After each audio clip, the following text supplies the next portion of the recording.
हाँ, कल बताई तो थी ये बात। अब थोड़ी सी इसको देख लेते हैं, बुक से थोड़ा सा देख लेते हैं। Organisation of business. ऑर्गेनाइजेशन क्या होती है? वो कहते हैं organisation is a tool used to arrange individuals और combine resources for specific purpose in an efficient and effective manner. क्या होता है? ऑर्गेनाइजेशन एक ऐसी जगह है, उसने इसको टूल का नाम दे दिया, एक ऐसी जगह, एक ऐसा टूल जहाँ पे लोग और रिसोर्सेज मिल के ना कोई एक स्पेसिफिक टास्क अचीव कर रहे होते हैं। ठीक है, आप किसी भी बिजनेस की एग्जांपल ले लो, हम इस कॉलेज की एग्जांपल ले लेते हैं। यहाँ पे इंडिविजुअल्स, टीचर्स हो गए, जो मैनेजमेंट में बैठे हैं, स्टूडेंट्स हो गए, ये इंडिविजुअल रिसोर्सेज, इधर ये चेयर्स, एसेट्स पड़ी हैं, ये प्रोजेक्टर्स लगे हुए हैं, ये सब रिसोर्सेज हैं। ये सब मिलके क्या पर्पस है इनका? एक एजुकेशन प्रोवाइड करनी है हमने, ये एक स्पेसिफिक टास्क अचीव कर रहे हैं, एफिशिएंट एंड इफेक्टिव मैनर में ये सब मिलके काम करते हैं। वर्किंग इंडिपेंडेंटली में not allow individual to achieve the desired outcome. एक बंदा अगर अकेला काम करता रहे तो उसको कभी भी वैसा आउटकम नहीं मिल पाता। अगर मैं कहूँ ये एक कॉलेज बना लिया है, मैं कहती हूँ मैंने अपना कॉलेज बनाना है और मैं अकेली वहां पढ़ाती रहूं, ठीक है, मैं मैनेजमेंट में भी देखूं, मैं अकेली वहां पढ़ाऊं, क्या कभी कोई चीज बैलेंस हो पाएगी?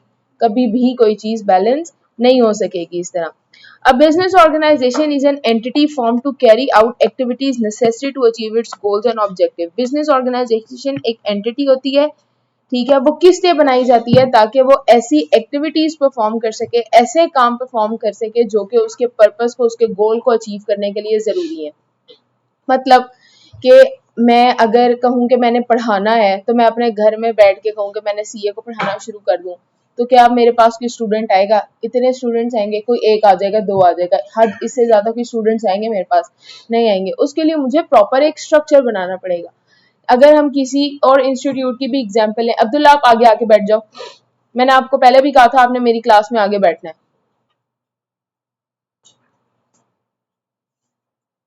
अगर हम किसी ऑनलाइन इंस्टीट्यूट की भी एग्जाम्पल लें, जैसे मिर्च वाला का पता है आप लोग को, ACCA का इंस्टीट्यूट है, सिर्फ ऑनलाइन है वो उनका कोई ना फिजिकल कुछ नहीं है, तो वो ऑनलाइन ही प्रोवाइड करते हैं। लेकिन उन्होंने भी एक अपना स्ट्रक्चर बनाया हुआ है, एक एंटिटी बनाई हुई है, जिससे लोगों को पता है कि हमने यहाँ से क्लासेस लेनी है, कुछ लेना है। जब तक कि एक स्ट्रक्चर नहीं होगा, कोई एक एंटिटी नहीं होगी, आप अपने जो गोल्स अचीव करने के लिए एक्टिविटीज हैं वो उस तरीके से परफॉर्म ही नहीं कर पाओगे। तो उसके लिए एक एंटिटी, एक ऑर्गेनाइजेशनल स्ट्रक्चर होना बेहद जरूरी है। It can be seen as a process of dividing tasks efficiently and effectively to enable a system of cooperative activities among two or more people. इसमें क्या होता है? वो कहते हैं जो टास्क होते हैं या जो एक्टिविटीज होती हैं उसको आप दो या दो से ज्यादा लोगों में डिवाइड कर देते हो। अब जैसे कि हम कॉलेज का ही स्ट्रक्चर देखें, इसमें मैनेजमेंट में सर तनवीर बैठे हैं। अब सर तनवीर कहें कि जी नहीं, मैनेजमेंट में सर इमरान जाके बैठे, मैंने पढ़ाना है, करने वाली बात है? आप लोग खुद नहीं पढ़ोगे, चले जाओगे सारे ऐसे ही। तो डिवाइड किया हुआ है टास्क को। अब जैसे अफजल भाई की ड्यूटी है कि उन्होंने अटेंडेंस लेनी है, आके टीचर्स का लैपटॉप उतारना है, टास्क को डिवाइड किया हुआ है। टीए रूम में टेस्ट सिस्टम के लिए टीएस अलहदा से रखे गए हैं जिन्होंने टेस्ट बनाने हैं, टेस्ट चेक करने हैं टाइम पे। एक सिस्टम है, पूरा टास्क को जो है वो सब लोगों में डिवाइड किया। अगर यही टास्क एक अकेला बंदा परफॉर्म कर रहा हो तो क्या कभी वो इफेक्टिवली, एफिशिएंटली कर पाएगा ये सारे टास्क एक साथ परफॉर्म? कभी भी नहीं। इसलिए इसमें क्या कर दी जाती है? सेग्रीगेशन ऑफ ड्यूटीज कर दिया जाता है। मतलब ड्यूटीज को डिवाइड कर दिया जाता है, टास्क को डिवाइड कर दिया जाता है। Together these activities contribute to accomplishment of the common goals and objectives of an organisation whether operated by an individual or a group. वो मिलके क्या कर रहे होते हैं? सिर्फ एक स्पेसिफिक पर्पस के ऊपर सारे काम कर रहे हैं। मिलके किसके ऊपर काम कर रहे होते हैं? एक स्पेसिफिक पर्पस के ऊपर। अब वो स्पेसिफिक पर्पस जो है वो किसी एक इंडिविजुअल का भी हो सकता है, एक ग्रुप का भी हो सकता है, एक अकेला बंदा भी काम कर रहा हो सकता है, और एक पूरा ग्रुप भी उस एक स्पेसिफिक गोल और ऑब्जेक्टिव को अचीव करने के लिए काम कर रहा होता है। Since people from diverse backgrounds work together, organisation are strongly influenced by the individuals who comprise them. कहते हैं कि जो लोग काम कर रहे होते हैं ना एक साथ, वो मुख्तलिफ बैकग्राउंड से होते हैं, कोई कहाँ से होता है, कोई कहाँ से होता है, ठीक है। और एक जो ऑर्गेनाइजेशन है वो बहुत ज्यादा अफेक्ट होती है किससे? उन लोगों से जो वहां काम कर रहे होते हैं। वहां काम करने वालों से ऑर्गेनाइजेशन बहुत ज्यादा अफेक्ट होती है। वहां के लोग काम किस तरह कर रहे हैं, उनकी नेचर किस तरह की, उनकी पर्सनालिटी किस तरह की, उनका एटीट्यूड किस तरह का, बोलने का तरीका किस तरह का है, ये सब चीजें बहुत ज्यादा अफेक्ट करती हैं। अब जैसे रिसेप्शन पे या आप उधर चले जाओ, वहां पे एडमिशन करवाने आते हैं लोग, वहां पे जो भी एडमिशन करवाने आता है उसको आपने कायल करना है कि आप हमारे कॉलेज में एडमिशन लो, ऐसे ही है। अब एक बंदा वहां पे बैठा है, उसका बोलने का अंदाज ही अच्छा नहीं है, बदतमीजी से बात करता है, ठीक है, बेशक टीचर्स बहुत अच्छे हो कॉलेज में, जो मर्जी हो, टेस्ट सिस्टम बहुत इफेक्टिव है कॉलेज का, आप वहां पे एक ऐसा बंदा बिठा दो जिसकी ना तो की पर्सनैलिटी है, जिसको ना तो की ड्रेसिंग सेंस है, ठीक है, और ना ही जिसको बोलना आता है, बदतमीजी से बोल रहा है, कोई बंदा एडमिशन जो लेने आएगा, क्या वो कायल होगा कॉलेज में एडमिशन लेने में? कभी भी कायल नहीं होगा, ठीक है। तो इस चीज से बहुत ज्यादा इफेक्ट होता है कोई भी ऑर्गेनाइजेशन के, वहां पे जो काम कर रहे हैं लोग, उनकी नेचर क्या है, उनका एटीट्यूड क्या है, उनका स्टाइल क्या है, पर्सनालिटी क्या है, उनके पास कितनी कम्युनिकेशन स्किल्स हैं, ये सब चीजें स्ट्रांगली अफेक्ट करती हैं किसी भी ऑर्गेनाइजेशन को। देखो, their personalities, attitude, perceptions, behavior and expectations significantly affect the functioning of an organization. Clear होगी बात? ये सिर्फ पढ़ लेना है, इसको याद करने की जरूरत नहीं है। टाइप्स ऑफ बिजनेस ऑर्गेनाइजेशन, कितनी तरह के बिजनेस ऑर्गेनाइजेशन होते हैं। When entrepreneur establish a business, they must decide on the form of business ownership. जब भी एंटरप्रेन्योर बिजनेस एस्टैब्लिश करते हैं तो उन्होंने सोचना होता है कि हम किस किस्म का बिजनेस स्टैब्लिश करें, मतलब किस टाइप की ऑनरशिप हो हमारे बिजनेस के अंदर। There are three basic forms: sole proprietorship, partnership and corporation और limited liability company. Sole proprietorship का मैंने ओवरव्यू दे दिया था आप लोग को कल, ठीक है, और पार्टनरशिप का भी मैंने ओवरव्यू दे दिया था आप लोग को कल। कंपनी रह गया, कंपनी एंड में हम ये दोनों करके फिर कंपनी देख लेते हैं। The choice of firm can affect the firm's growth, profitability, risk and overall value. क्या कहते हैं कि आप इन तीनों में से कौन सा चूज करते हैं, इससे फर्म की ग्रोथ भी अफेक्ट होती है, फर्म की प्रॉफिटेबिलिटी भी अफेक्ट होती है, रिस्क, हर एक चीज अफेक्ट होती है कि आपने क्या चीज। देखो, अगर आप सोल प्रोप्राइटर चूज करते हो कि मैं एक अकेला बिजनेस बनाऊंगा, तो अकेले बिजनेस बनाने में और पार्टनरशिप में फर्क होता है। जैसे मैंने कल आपको बताया, अकेले बिजनेस बनाने का क्या फायदा है, सबसे बड़ा कि सारे का सारा प्रॉफिट आपका है, प्रॉफिटेबिलिटी अफेक्ट होगी, ठीक है। पार्टनरशिप में क्या होगा, प्रॉफिट दो या जितने भी पार्टनर्स होंगे उन सब में डिवाइड होगा।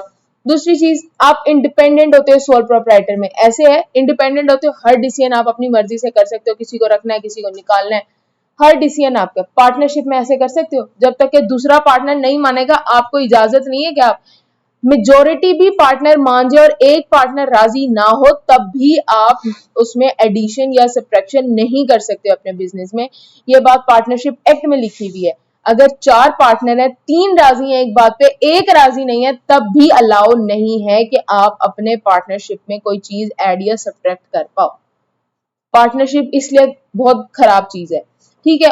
वैल्यू आपकी अफेक्ट हो सकती है। वैल्यू किस तरह, देखो, अगर आप पार्टनरशिप पे बनाते हो, जाहिर है आपके पास अपॉर्चुनिटीज ज्यादा होंगी ग्रो करने की। क्यों? क्योंकि आपके पास सोर्सेज ऑफ फाइनेंस, अगर एक को पैसा नहीं मिल रहा, हो सकता है दूसरे को कोई दे दे, दूसरे को नहीं मिल रहा तो हो सकता है कोई तीसरे को दे दे, तो क्या होगा, आपकी वैल्यू, आपके ग्रोथ के चांसेस जो है इसमें बढ़ जाएंगे। समझ आ गई बात? The basic design features of an organization depends on its type, the environment it operates in and the nature of its business. Basic क्या चीज है कि ऑर्गेनाइजेशन की टाइप किस पे डिपेंड करती है कि किस किस्म का इन्वायरमेंट है और क्या नेचर है बिजनेस की। नेचर मतलब आमना सोल प्रोप्राइटर है या पार्टनरशिप है या फिर कंपनी है, किस किस्म की नेचर है। For example, forming a bank or an insurance company requires compliance with specific regulatory requirements. अगर आप इंश्योरेंस कंपनी बनाना चाह रहे हो, बैंकिंग कंपनी बनाना चाह रहे हो, तो आपके ऊपर बहुत ज्यादा लॉज एंड रेगुलेशंस लगेंगे, ठीक है। लॉज एंड रेगुलेशंस, आपको पहले एससीसीपी के अंडर रजिस्टर्ड होना पड़ेगा, उसके बाद आपके ऊपर लॉज। जाहिर है इंश्योरेंस कंपनी इतनी बड़ी बड़ी चीजों की, गाड़ियों की, घरों की लाइफ टाइम इंश्योरेंस देती है कि अगर आपकी चीज तबाह बर्बाद हो जाती है तो इंश्योरेंस वाले आपको नई चीज प्रोवाइड करते हैं, ऐसे ही, ठीक है। तो इसके लिए तो क्या वो एक ऐसे ही एमी सिस्टम बना के बैठ जाएंगे, कोई लॉज एंड रेगुलेशंस नहीं लगेंगे, उनके ऊपर बहुत स्ट्रिक्ट रेगुलेटरी रिक्वायरमेंट्स होती हैं उनके लिए। बैंक्स के लिए भी, बैंक्स, अगर आपने किसी ने बैंक अपना बनाना है तो जब तक कि उसको state bank of Pakistan approve नहीं करता, गवर्नमेंट अप्रूव नहीं करती, ठीक है, वजीर खजाना अप्रूव नहीं करता, तब तक कि आप बैंक नहीं बना सकते। समझ आ रही है? छोटे छोटे बैंक बोले तो एक नाम बोलो, सुनहरी बैंक। आपको पता है सुनहरी बैंक का शेयर कितने का था आज से 7-8 साल पहले? अभी सबसे सस्ता है। 7-8 साल पहले सुनहरी बैंक का शेयर कितने का था? आज से 7-8 साल पहले पैसे की वैल्यू भी थी कोई, ठीक है, नहीं थी, जाहिर है आप लोगों ने भी देखा होगा, इतना तो नहीं होता था, ठीक है। आज से 7-8 साल पहले सुनहरी बैंक का जो शेयर था वो 1300 रुपए का था। ये सुनहरी बैंक की वैल्यू अब जाके, सुनहरी बैंक की एक ब्रांच है, बहुत ब्रांचें हैं सुनहरी बैंक की, बहुत ज्यादा ब्रांचेस, तो ये कोई छोटा बैंक तो नहीं है, ठीक है। बैंक एक रिस्पॉन्सिबिलिटी है कि आप वहां पे डिपॉजिट की सहूलत मुहैया करते हो, वहां पे लोन प्रोवाइड करते हो, ठीक है, आप लोगों से इंटरेस्ट लेते हो, वहां पे लोगों को इंटरेस्ट देते हो, ये एक सिस्टम चल रहा है, तो ऐसे तो नहीं बन जाएगा बैंक। स्ट्रिक्ट रेगुलेटरी रिक्वायरमेंट्स है इनके लिए भी, समझ आइए। Each type of organization has features that distinguish it from other. हर किस्म की ऑर्गेनाइजेशन जो है वो दूसरे से, जैसे सोल प्रोप्राइटर में एक अकेला बंदा है, वो मुख्तलिफ बनाती है, उसको डिफरेंशिएट करती है पार्टनरशिप से और कंपनी से। इसी तरह पार्टनरशिप में मैक्सिमम 20 पार्टनर्स होते हैं जो उसको डिफरेंशिएट करती है किससे, कंपनी से। और दूसरा के पार्टनरशिप में लाइबिलिटी अनलिमिटेड होती है जबकि कंपनी में लिमिटेड लाइबिलिटी होती है। ये चीजें एक दूसरे से डिफरेंट करती हैं। तो हर बिजनेस ऑर्गेनाइजेशन के अपने कुछ फीचर्स हैं जो उसे दूसरे से मुख्तलिफ बनाती हैं। अब ये कुछ बातें, ये इंपॉर्टेंट बातें हैं, ये 4 बातें, ये अच्छे से ना पढ़नी है, इनको दिमाग में बिठाना है, ये इंपॉर्टेंट बातें हैं। आपने बिजनेस को रट्टा नहीं लगाना। कैसे याद करते हो बिजनेस? रट्टा मारते हो? रट्टा नहीं मारना है इसे, क्योंकि कौन सा हमने पूरा पूरा पैराग्राफ लिखना है पेपर में बैठ के। एक एक चीज को, एक एक लाइन का आपको मतलब पता हो कि मैं बुक से रीडिंग करवाने का मकसद ही सिर्फ ये है। कल मैंने सोल प्रोप्राइटर पढ़ा दिया था, मैं कहती जाके खुद रिवाइज कर लो। जो मैंने कल पढ़ाया सारा वही लिखा हुआ है इसके अंदर। बुक से पढ़ाने का मकसद ही यही है कि एक एक लाइन का मतलब पता हो आप लोग को, ताकि अगर कल को एमसीक्यूज आते हैं तो दिमाग में हो कुछ भाई कि हमने बुक में, क्योंकि इसकी जो एमसीक्यूज आते हैं वो एज इट इज बुक की लाइंस भी उठा के पेपर में दे देता है। तो इस वजह से बुक रीडिंग इसमें बहुत ज्यादा जरूरी है कि आपने पूरे होशो हवास में जागते हुए बुक रीडिंग की। समझ आइए बात। सबसे पहले पर्पस, मकसद क्या है ऑर्गेनाइजेशन बिजनेस बनाने का।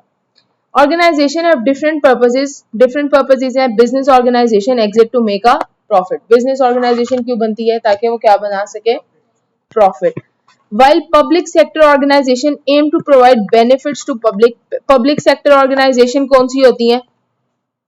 Not for profit organisation. वो क्या कर रही होती हैं? बेनिफिट्स किसको दे रही होती हैं? पब्लिक को, सच एज गुड गवर्नमेंट और essential services like health, education, policing, national defence, ठीक है। इसी तरह गवर्नमेंट क्या कर रही होती है या सर्विसेज प्रोवाइड कर रही होती है? हेल्थ की सर्विस, एजुकेशन की सर्विस, पॉलिसीज बना रही होती है, नेशनल डिफेंस बोले तो आर्मी वगैरह। ये कौन सर्विसेज प्रोवाइड कर रहा है आपको? गवर्नमेंट के जितने भी इदारे हैं ये हेल्थ, एजुकेशन के, ये पब्लिक सेक्टर ऑर्गेनाइजेशंस कहलाते हैं। गवर्नमेंट के सारे इदारे क्या कहलाते हैं?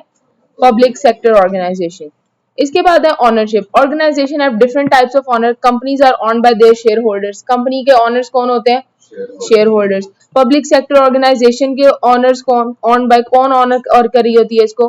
गवर्नमेंट। और कोई भी कॉपरेटिव्स होती है नॉट फॉर प्रॉफिट ऑर्गेनाइजेशन, उसको कौन ऑन कर रहा होता है? मेंबर्स। आपको पता है आई कैप भी नॉट फॉर प्रॉफिट ऑर्गेनाइजेशन है। आई कैप किस पे चलती है? सब्सक्रिप्शन पे। अपने मेंबर से सब्सक्रिप्शन लेती है, अपने स्टूडेंट से सब्सक्रिप्शन लेती है। पहले तो चलो एक साल में एक दफा लेती थी सब्सक्रिप्शन, अब आई कैप हर अटेम्प्ट में सब्सक्रिप्शन लेती है। एनुअल सब्सक्रिप्शन होती है ना, ठीक है, एनुअल सब्सक्रिप्शन आई कैप साल में एक दफा लेता था अपने स्टूडेंट से, अब हर अटेम्प्ट में लेता है। मैंने पिछली दफा जून में पेपर दिए, मैंने तब भी सब्सक्रिप्शन फीस भरी 7,500। मैंने अब दोबारा 2 महीने बाद दोबारा सब्सक्रिप्शन फीस भरी है 7,500। तो आई कैप अब हर अटेम्प्ट में ले रहा है, हर बच्चे से ले रहा है सब्सक्रिप्शन फीस। गुर्बत ज्यादा आ गई आई कैप पे भी। Fundings. Business organization obtain the funds they need to operate from a variety of sources. पैसे चाहिए ऑर्गेनाइजेशन को चलाने के लिए या एवं ही चल जाएगी बगैर पैसों के? पैसे चाहिए ना। तो कहता है कि ऑर्गेनाइजेशन जो है वो डिफरेंट सोर्सेज से जो है फंड्स ऑब्टेन करती है। For example, a publicly listed company secures long-term fund through a combination of reinvesting profits, issuing new shares, borrowing from lenders. जो लिस्टेड कंपनी है वो किस तरह फंड्स हासिल करती है? या तो अपने प्रॉफिट्स को दोबारा इन्वेस्ट कर देती है। मैंने रिटेन अर्निंग्स बताया था आपको क्या होता है? क्या होता है रिटेन अर्निंग्स?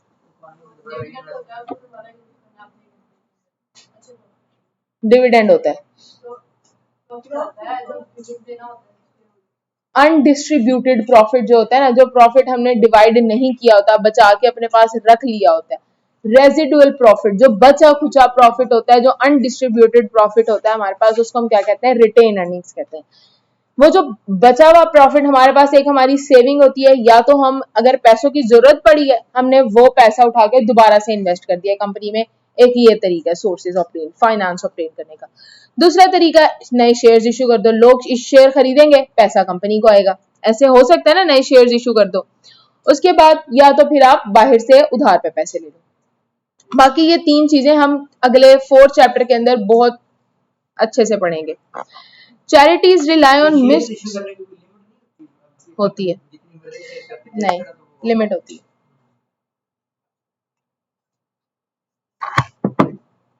लिमिट होती है। शेयर्स इशू करने की लिमिट होती है, उसको हम कहते हैं authorise issue shares capital. Authorise जो कैपिटल होता है, उससे ज्यादा के शेयर्स कोई भी कंपनी इशू नहीं कर सकती। वो कैसे कैलकुलेट करते हैं? वो इस तरह कैलकुलेट करते हैं हम कि अगर आपने कैपिटल इन्वेस्ट किया ना 50 मिलियन का, ठीक है, और आपकी शेयर प्राइस है वो है 10 की, तो 50 मिलियन को आप 10 पे डिवाइड कर दो, कितना आया? 5 मिलियन। आप 5 मिलियन से ज्यादा के शेयर्स नहीं इशू कर सकते। समझ आइए बात? 5 मिलियन से ज्यादा के शेयर्स इशू नहीं कर सकते हैं आप। ये होता है ऑथराइज शेयर कैपिटल। खैर, charities rely on a mix of government grants and private donations to meet their funding needs. charities किस पे डिपेंड करती हैं? गवर्नमेंट की तरफ से जो ग्रांट मिल रही है, या फिर जो लोगों की तरफ से सदका खैरात मिल रहा होता है, उसके ऊपर चैरिटीज चल रही होती हैं। Public sector organisations are funded by government which raises money through taxation. Public sector organisation को कौन फंड करता है? गवर्नमेंट। और गवर्नमेंट को फंड कौन करता है? टैक्सेस। क्लियर होगी बात? इसके बाद है अकाउंटेबिलिटी। अकाउंटेबिलिटी है जवाबदेह होना। आपने जो काम किया है आप उसके लिए जवाब दे। जैसे मैंने आपको कहा था, बोर्ड ऑफ डायरेक्टर्स किसके एजेंट्स हैं? शेयर होल्डर के बिहाफ पे सारे काम बिजनेस के अंदर कौन कर रहे हैं? तो बोर्ड ऑफ डायरेक्टर्स जवाबदेह हैं शेयर होल्डर्स को? बिल्कुल है। The management of an organisation is accountable to its owner. जो भी मैनेजमेंट में काम कर रहा है वो ऑनर्स को क्या है?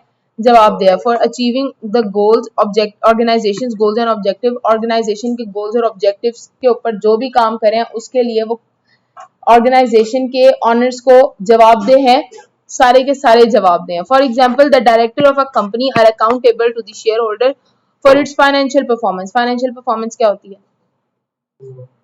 एसओसीआई बनाई है? नहीं बनाई। स्टेटमेंट ऑफ कॉम्प्रिहेंसिव इनकम, वो आपकी फाइनेंशियल परफॉर्मेंस होती है। एसओसीआई ये होती है। फाइनेंशियल परफॉर्मेंस मतलब आपने सारा साल कितने एक्सपेंस किए हैं, सारा साल कितनी सेल्स हुई हैं, क्या कॉस्ट ऑफ सेल्स आई हैं आपकी, क्या रेवेन्यू जनरेट किया आपने, क्या अदर इनकम जनरेट हुई है, ये आपकी परफॉर्मेंस होती है। ठीक है, तो आप जो बोर्ड ऑफ डायरेक्टर्स हैं वो शेयर होल्डर्स को किस तरह जवाब देते हैं? उनको फाइनेंशियल स्टेटमेंट्स दिखा के। और फाइनेंशियल स्टेटमेंट्स में 5 चीजें आती हैं, पता है कौन कौन सी 5 चीजें? Comprehensive income, financial position, notes to the account, cash flow, changes in equity. ये 5 चीजें आती हैं। ये सब चीजें दिखा के वो जवाब देते हैं किसको? किसको? शेयर होल्डर्स को, कि हमने सारा साल ये काम किया। This is the main reason why companies produce annual reports and accounts. यही वजह है कि कंपनीज क्यों बनाती हैं एनुअल रिपोर्ट्स और अकाउंट्स, ताकि बोर्ड ऑफ डायरेक्टर्स जवाब दे सकें। किसको भला? शेयर होल्डर्स को। Broadly speaking, organizations can be classified into two main categories: business organizations and not-for-profit organization. Not-for-profit organization हम पीछे भी पढ़ाए हैं, क्या होता है? Business organization क्या होती है? This type of organization engage in commercial activities with the primary purpose of making profit. इनका main मकसद क्या होता है? Profit earn करना. Main type of business organization, sole proprietorship, उसके बाद है हमारे पास पार्टनरशिप, एंड देन हमारे पास है लिमिटेड कंपनीज और कॉर्पोरेशंस। अब ये एक एक करके हम देखते जाते हैं। पहले ऊपर वाला हजम कर लो सारे और जाग जाओ सारे। अब जो सो रहा है वो उठ जाए अब।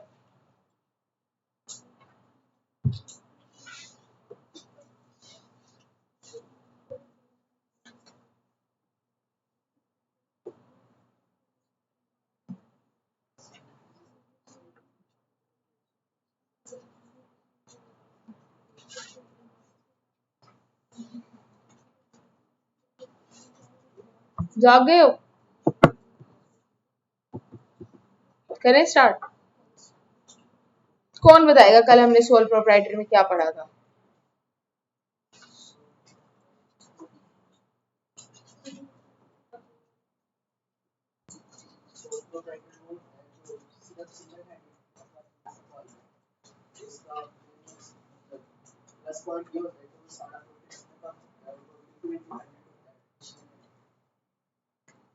ठीक है, और शहीद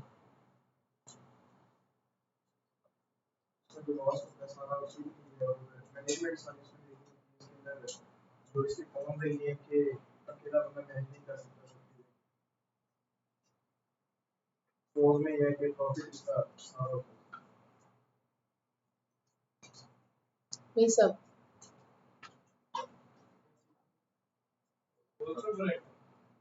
इंडिपेंडेंट होता है अपनी डिसीजन मेकिंग के अंदर, सारा प्रॉफिट होल्डर भी अकेला ही होता है।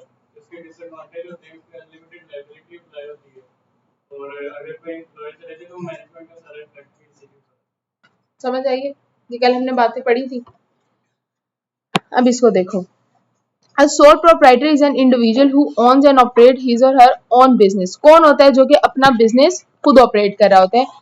तो they may employ a small number of people, उनको स्मॉल नंबर ऑफ पीपल चाहिए होते हैं, बहुत ज्यादा वर्कफोर्स वो अपने पास नहीं रखते। क्यों? क्योंकि एक अकेला बंदा है, वो इतना ज्यादा काम जो है वो डिवाइड, क्योंकि उसका प्रॉफिट वैसे ही लिमिटेड होता है, ठीक है, और वो बहुत ज्यादा वर्कफोर्स हायर कर ले तो उसका प्रॉफिट मजीद कम हो जाएगा, इसलिए वो एम्प्लॉयज जो है वो बहुत थोड़े रखता जरूर है। कोई लीगल फॉर्मेलिटीज नहीं होती इसको बनाने के लिए, जैसे कंपनी को होता है कि आपने रजिस्टर्ड करवानी है कंपनी, ठीक है, आपके शेयर ट्रेड करें। सोल प्रोप्राइटर के लिए कोई ऐसी जिम्मेदारी नहीं होती, कोई लीगल रिक्वायरमेंट नहीं होती कि अपने आप को रजिस्टर्ड करवाओ, जिसका जब दिल चाहे फ्रूट का ठेला लगा ले, सब्जी का ठेला लगा ले, लगा लो।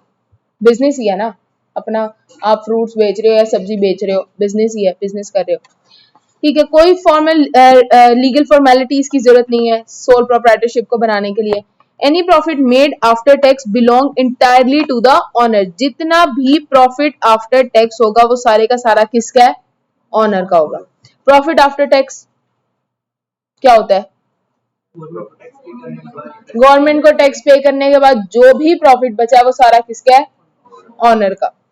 The proprietor has full control and is free to make all decision, सारा का सारा कंट्रोल होता है उसके पास और वो सारे डिसीजन खुद ले सकता है। This independence is one of the key attraction of running a business as a sole proprietor.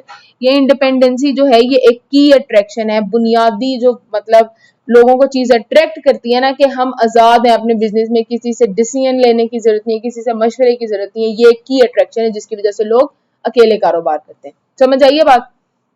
इसके बाद typical example of sole proprietor include a local restaurant, a construction firm, a barber shop, a laundry service और a clothing store. ये कुछ उसने example दे दी किसकी। अब इन सब चीजों का मतलब पता है या नहीं पता? बार्बर शॉप क्या होती है? नाई की दुकान। और ये लॉन्ड्री सर्विस, हाँ।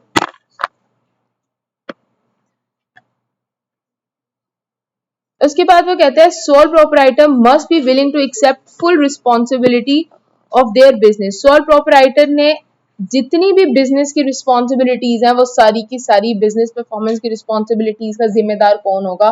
वो एक अकेला बंदा। कोई एम्प्लॉय सही काम नहीं कर रहा उसका जिम्मेदार वो बंदा होगा, उसको चेक एंड बैलेंस रखना था। किसी ने चोरी कर ली, ठीक है, आपका बिजनेस लॉस में चला गया तो आपने चेक एंड बैलेंस रखना था, आपके अलावा कोई और चेक एंड बैलेंस नहीं रखेगा। The pressure of this responsibility can far exceed that of any employee. अगर आप किसी जगह पे काम करते हो ना, उससे ज्यादा प्रेशर होता है इस चीज का, ठीक है। आपको यहीं के कोई एम्प्लॉय सही काम नहीं कर रहा कुछ भी, तो ये चीज ज्यादा प्रेशर वाली होती है बजाय इसके कि आप एज एन एम्प्लॉय कहीं काम कर रहे हो। तो एज ए सोल प्रोपराइटर जो आपके ऊपर प्रेशर होता है वो ज्यादा होता है। They must also be prepare to work flexible hours. आप फ्लेक्सिबल आवर्स भी काम कर सकते हो, मतलब कि आप कभी ऐसा भी हो सकता है कि अगर कहीं जाना है, आपको कोई बहुत इमरजेंसी है, जरूरत है, तो आप अपना काम अपने एम्प्लॉयज पे छोड़ के जा भी सकते हो, ठीक है। नौकरी में और बिजनेस में यही फर्क होता है। नौकरी में आप पाबंद हो, आपने जाना ही जाना है, आपका दिल कर रहा है नहीं कर रहा आपने जाना है क्योंकि आप उसके एम्प्लॉय हो। लेकिन अगर आपका अपना बिजनेस है, आपको कोई बहुत जरूरी काम है तो आप छुट्टी भी कर लो या ना भी जाओ तो कोई फर्क नहीं पड़ता, ठीक है। आप बाज दफा ऐसे होते हो कि ऑन कॉल भी हो जाते हो, ठीक है, ऑल टाइम के कॉल पे रहते हो, अगर कोई मसला हो गया तो फौरन जैसे ही कॉल आएगी उस टाइम पे चले गए, हर टाइम पे वहां मौजूद रहने की जरूरत नहीं है। And sometimes substitute for a sick employee, अगर कोई एम्प्लॉय बीमार हो जाता है तो उसकी जगह पे भी जाके आपको ही काम करना पड़ता है। Their responsibility for the success of business encourages them to continually monitor operations. Success, business की सक्सेस के लिए क्या जरूरी है, वो कहता है बिजनेस की सक्सेस के लिए जरूरी ये है कि आप कंटिन्यूसली अपने बिजनेस के ऑपरेशंस को मॉनिटर करते रहें कि बिजनेस में क्या काम हो रहा है, क्या नहीं हो रहा, कोई गलत काम तो नहीं कर रहा। ये चीज बहुत जरूरी है। जब तक कि आप एम्प्लॉय को मॉनिटर नहीं करोगे वो सही से काम नहीं करेगा। एम्प्लॉय आपका भाई भी है ना तो वो एम्प्लॉय है, भाई नहीं है आपका, वो कभी आपका फायदा नहीं सोचेगा। वर्कर एम्प्लॉय हमेशा अपना फायदा सोचते हैं, इस वजह से उनको कंटिन्यूली मॉनिटर करना बेहद जरूरी होता है। Sole proprietors must exhibit strong leadership skills, stay well organised and communicate effectively with employees. Sole proprietor के अंदर क्या चीजें होना जरूरी है कि उसके अंदर स्ट्रॉन्ग लीडरशिप स्किल होनी चाहिए, ठीक है, उसके अंदर लीडरशिप की पावर्स होना जरूरी है, स्किल्स होनी चाहिए उसके अंदर, उसको ऑर्गेनाइज होना चाहिए, ठीक है, और उसको कम्युनिकेशन स्किल्स जो है उसकी बहुत अच्छी होनी चाहिए। ये भी दूसरा बड़ा मसला है सोल प्रोपराइटर का कि एक ही बंदे के अंदर ये सारी चीजें अवेलेबल नहीं होती, ठीक है। एक बंदा बहुत मुश्किल ही होता है किसी बंदे के अंदर लीडरशिप भी हो, कम्युनिकेशन स्किल्स भी हो उसके अंदर, वो वेल ऑर्गेनाइज भी हो, कम्युनिकेट भी अच्छा करता हो। हाँ जी, self employed sole proprietor. Many successful sole proprietors have previous work experience in the market in which they are competing, often as an employee in the competitor's firm. कहता है बहुत से सक्सेसफुल एम्प्लॉयज सोल प्रोपराइटर्स ऐसे होते हैं जो कि पहले कहीं पे एज एन एम्प्लॉय काम कर चुके होते हैं, ठीक है, उनके पास एक्सपीरियंस होता है। जैसे कि अगर एक बंदे ने रेस्टोरेंट बना लिया है तो अब जैसे ये है, क्या नाम है आपका, सिकंदर। सिकंदर रात को सोया, इसको ख्वाब आया है कि मैंने होटल बनाया, इसने सुबह उठ के होटल बना ली और ये सच में सिकंदर बन गया, ठीक है, लेकिन पता चला कि इसके पास तो एक्सपीरियंस ही नहीं है और ये बंदर बन गया, ठीक है। तो क्या होगा, ऐसे बिजनेस नहीं होते। बिजनेस के लिए क्या जरूरी है, आपके पास कोई ना कोई एक्सपीरियंस। अगर इसने पहले कहीं रेस्टोरेंट में काम किया, एज ए मैनेजर काम किया, किसी भी तौर पे इसने काम किया, कोई ना कोई एक्सपीरियंस होगा और फिर ये अपना बिजनेस स्टार्ट करे तो वो एक सक्सेसफुल बिजनेस ये रन कर सकता है, ठीक है। इसने रेस्टोरेंट बना लिया, इसको पता ही नहीं है मैंने किस किस्म के खाने प्रोवाइड करने हैं, मेरी क्या कॉस्ट होगी, मैंने हर चीज को मैनेज कैसे करना है, ठीक है। तो ये चीजें क्या करती हैं, बिजनेस को पहले ही शुरू में ही फेलियर की तरफ ले जाती हैं। तो जो भी सक्सेसफुल सोल प्रोपराइटर है उसके पास किसी ना किसी किस्म का पास्ट एक्सपीरियंस होगा, तभी वो एक सक्सेसफुल बिजनेस जो है वो अपना रन कर सकता है। समझ आ गई। For example, restaurant managers commonly go on to establish their own restaurant. जैसे उसने कहा कि रेस्टोरेंट मैनेजर्स क्या करते हैं, जाके पहले एक कंपेटिटर फर्म के अंदर या किसी अपनी फर्म साथ फर्म में काम करते हैं, वहां से उसने सीख लिया, एक्सपीरियंस ले लिया सारा, और उसके बाद जाके उसने अपना ही रेस्टोरेंट बना लिया। प्रायर एक्सपीरियंस, प्रायर एक्सपीरियंस कौन सा होता है, पिछला एक्सपीरियंस। प्रायर का मतलब होता है पिछला। Prior experience is critical for understanding the competition and the behaviour of customers in a particular market. कोई एक्सपीरियंस होना बहुत जरूरी है ताकि आपको कस्टमर का बिहेवियर का पता चल सके, एक पर्टिकुलर मार्केट में कस्टमर की क्या डिमांड है आपको उसका पता चल सके। आपको डिमांड ही नहीं पता कस्टमर की, आप चीज बनाई जाओ और वो डिमांड ही नहीं है कस्टमर की, आपकी चीज सेल होगी कभी, कभी भी सेल नहीं होगी। उसके लिए आपको डिमांड का पता होना बेहद जरूरी है। क्लियर होगी बात। आगे आओ थोड़ा सा इधर, सोल प्रोपराइटर के एडवांटेजेस हैं कुछ। क्या एडवांटेजेस हैं, ease and low cost of formation, बनाने पे कोई ज्यादा खर्चा नहीं आता और इसको बनाना भी आसान है। सीक्रेसी, हर चीज राजदार रहती है, राजदारी से रहती है, मतलब हर चीज आपके तक महदूद है ना, एक अकेले बंदे तक, किसी और तक नहीं जा रही, तो secrecy. Distribution and use of profit solely by the owner, सारे का सारा प्रॉफिट किसका है, ऑनर का होता है। Greater flexibility and direct control, flexible working hours आपको अवेलेबल होते हैं, आप ऑन कॉल भी रह सकते हो, ऐसे है ना, ठीक है। और सारे का सारा कंट्रोल किसका होता है, एक अकेले बंदे का होता है। फीवर गवर्नमेंट रेगुलेशंस, गवर्नमेंट की कोई बहुत ज्यादा रेगुलेशंस भी नहीं होती, टैक्सेस भी लोअर होते हैं। टैक्सेस लोअर क्यों होते हैं? प्रॉफिट कम होता है इनको, तो टैक्सेस भी इन पे लो लगते हैं। दूसरा, सोल प्रोप्राइटर पे जो टैक्सेस लगते हैं ना, लो टैक्सेशन का मतलब ये नहीं है कि प्रॉफिट लो होगा तो उस पर टैक्स, इनके ऊपर परसेंटेज लो होती है टैक्स की। सोल प्रोप्राइटर के ऊपर जो इंडिविजुअल के ऊपर जो रेट्स लगते हैं ना, इंडिविजुअल के ऊपर रेट्स लगते हैं स्लैब रेट्स। पहले तो 6 लाख तक कोई टैक्स, अगर 6 लाख तक आपकी पूरे साल की इनकम है तो कोई टैक्स नहीं लगता, 6 लाख तक एग्जम्प्ट है। 6 लाख से 1 रुपया भी ऊपर है तो आपके ऊपर जो टैक्स लगता है वो लगता है 2.5%। 6 लाख से लेके 12 लाख तक अगर इनकम है तो जितनी भी इनकम है उस दौरान उस पर टैक्स कितना लगता है? 2.5 लाख। मतलब अगर आपकी एक बंदा है, उसकी इनकम है, लेट सपोज मैं कहती हूँ 10 लाख रुपया, तो इस 10 लाख पे टैक्स नहीं लगेगा। ये तो 1 लाख है ना, ये 10 लाख होगी, इस पे टैक्स नहीं लगेगा। इसमें से 6 लाख एग्जम्प्ट है, बाकी जो रिमेनिंग 4 लाख है उसके ऊपर 2.5% टैक्स लगेगा। ये फायदा होता है, इसलिए इसमें लोअर टैक्सेशन। क्लियर हुई बात? समझ आइए हानिया? समझ आइए? पक्की बात है, इस वजह से लोअर टैक्सेशन होता है। इसको खत्म करना भी आसान है। एक बंदा है, उसका बिजनेस नहीं चल रहा, उसको किसी पार्टनर से या किसी से मशवरा करने की जरूरत है, वो अपना बिजनेस खत्म भी कर सकता है। ठीक है, इसके बाद इसके डिसएडवांटेजेस हैं। सबसे बड़ा डिसएडवांटेज अनलिमिटेड लायबिलिटी, कि सारे बिजनेस के डेट्स जो हैं वो अपनी जेब से पूरे करने हैं। अगर बिजनेस बंद हो गया, बिजनेस बंद होने के बाद पहले तो आपने एसेट्स बेच के लायबिलिटीज पूरी की, स्टिल कोई लायबिलिटीज रह गई हैं तो सोल प्रोप्राइटर ने अपने जाती एसेट्स बेच के जो है वो डेट्स जो है वो पूरे करने हैं, उसकी ऑब्लिगेशन है, जिम्मेदारी है उसकी। डिफिकल्टी इन रेजिंग फंड्स विच में इनहेबिट ग्रोथ, फंड्स मिलने में मुश्किल होती है। एक बंदा है, उसने उधार पे पैसे ले लिए, बैंक भी मुश्किल से लोन देता है एक अकेले बंदे को।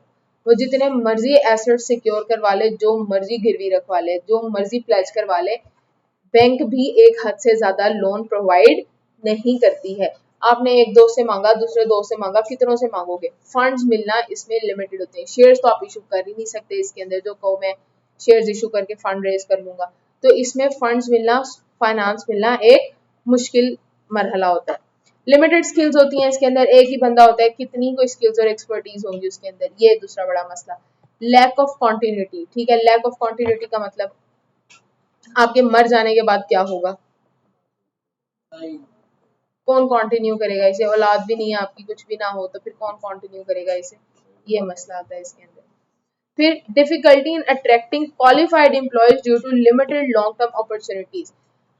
क्वालिफाइड एम्प्लॉयज अट्रैक्ट करना मुश्किल होता है। क्यों क्वालिफाइड एम्प्लॉयज अट्रैक्ट करना? एक तो उनकी सैलरीज की डिमांड ज्यादा होती है अगर आप क्वालिफाइड एम्प्लॉयज रखोगे, ये मसला।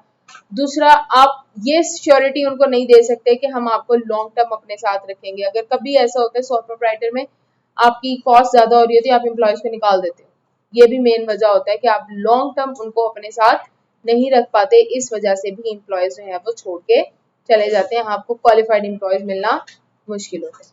क्लियर हो गया सोल प्रोप्राइटर? किसी को मसला इसके अंदर? पक्की बात है। कल हम पार्टनरशिप पढ़ेंगे और परसों कंपनी पढ़ के हमारा ये चैप्टर खत्म हो जाएगा। कल मैं पहले आप लोग को थोड़ा सा पार्टनरशिप पढ़ के कंपनी का ओवरव्यू दे दूंगी, उसके बाद ये चैप्टर हमारा खत्म हो जाएगा। आज टेस्ट है आप लोग का, इकोनॉमिक्स का टेस्ट है, चैप्टर नंबर 2।